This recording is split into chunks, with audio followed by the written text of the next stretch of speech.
Выпал редкий, беспрецедентный снег, а садоводы уже думают о помидорах. Вы мечтаете о больших урожаях?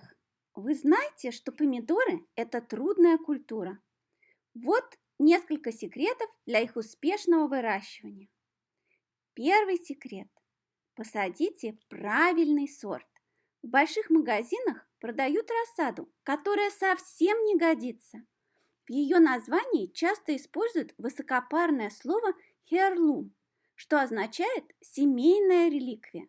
На самом деле за красивыми названиями прячутся старые сорта, подверженные болезням и маловыносливые. Поначалу мы тоже покупали эти сорта и получали цветистые джунгли с одним недозрелым помидором. Все лето мы боролись с болезнями, перегревом, насекомыми, а в результате получали большое количество ботвы. И вдруг нам повезло. На просторах интернета мы нашли секретную таблицу сортов для самых настоящих фермеров. Там совсем не было heirloom сортов. В таблице были современные сорта и гибриды, устойчивые к конкретным болезням и разным условиям. И это был прорыв.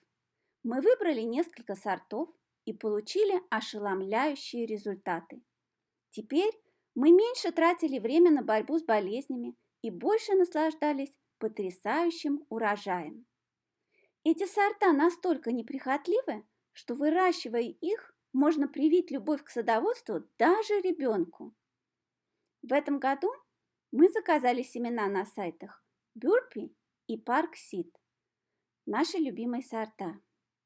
Sweet Million – невероятно урожайный, вкусный и сладкий сорт с очень эффектными длинными кистями из 14-18 помидоров, устойчивый к растрескиванию. Super Sweet 100 F1. Цифра 100 здесь не зря. Он способен давать больше 100 сладких плодов на одной кисти. И так до самых заморозков. Sun Gold F1. Это очень ранний гибрид черри, известный своей высокой урожайностью, очень сладким вкусом и оранжево-золотистым цветом. Его особенно любят дети. Все эти сорта не только красивые и вкусные, они устойчивы к различным грибковым и вирусным заболеваниям. Мы также заказали семена растений-компаньонов. Это базилик и бархатцы. Базилик сажают с помидорами для защиты от вредителей, стимуляции роста и даже для улучшения вкуса плодов. Эфирные масла базилика отпугивают тлю, белокрылку, трипсов и томатных червей, а также снижают риск мучнистой росы и других болезней.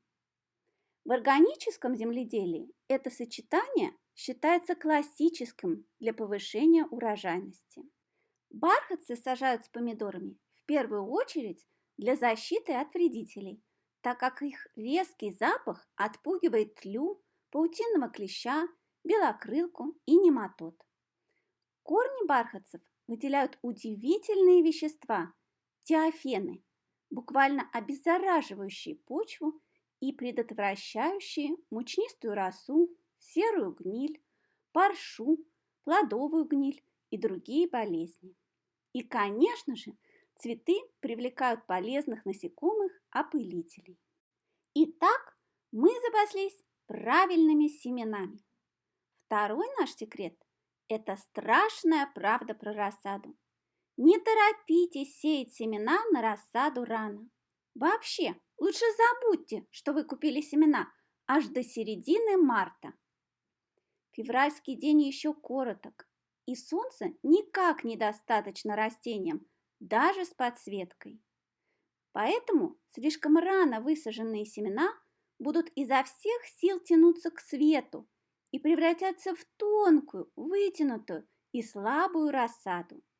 Если же вы посеете семена в марте, то удивительное дело, но мартовская рассада через какие-то 3 недели уже догонит по высоте февральскую и будет крепенькой, здоровой, с толстыми, сильными стебельками.